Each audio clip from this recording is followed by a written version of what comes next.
Thomas the Tank Engine has worked his branch line for many years and knows it very well.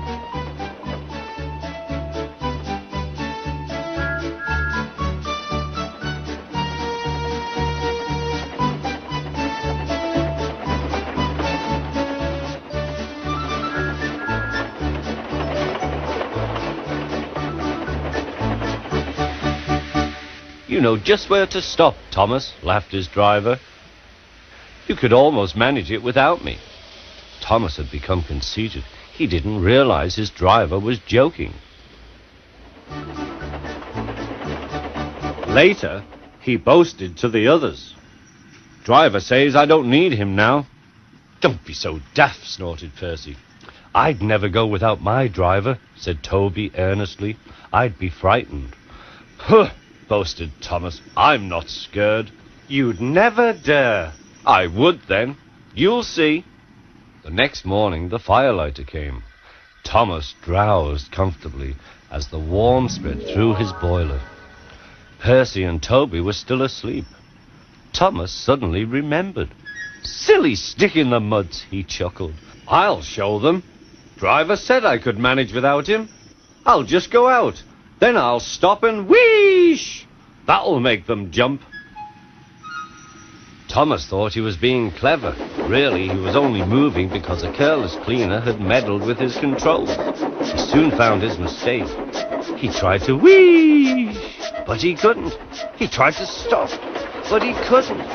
He just kept rolling along. He didn't dare look at what was coming next. There was the station master's house.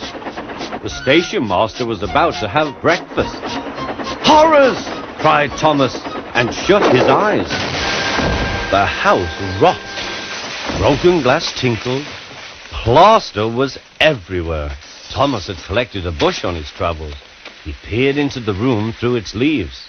He couldn't speak. The station master was furious. His wife picked up her plate. You miserable engine, she scolded. Just look what you've done to our breakfast. Now I shall have to cook some more. She banged the door. More plaster fell. This time it fell on Thomas. Thomas felt depressed. Workmen propped up the house with strong poles and laid rails through the garden. Meanwhile, Donald and Douglas arrived.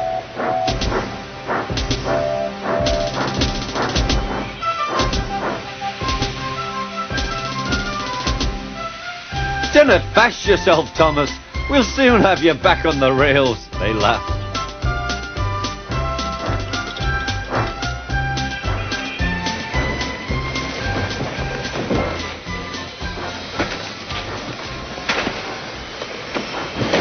Donald and Douglas, puffing hard, managed to haul Thomas back to safety.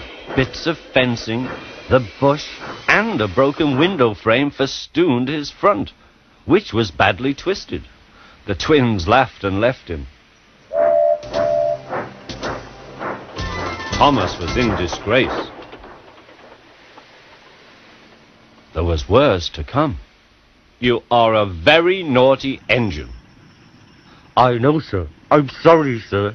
Thomas's voice was muffled behind his bush.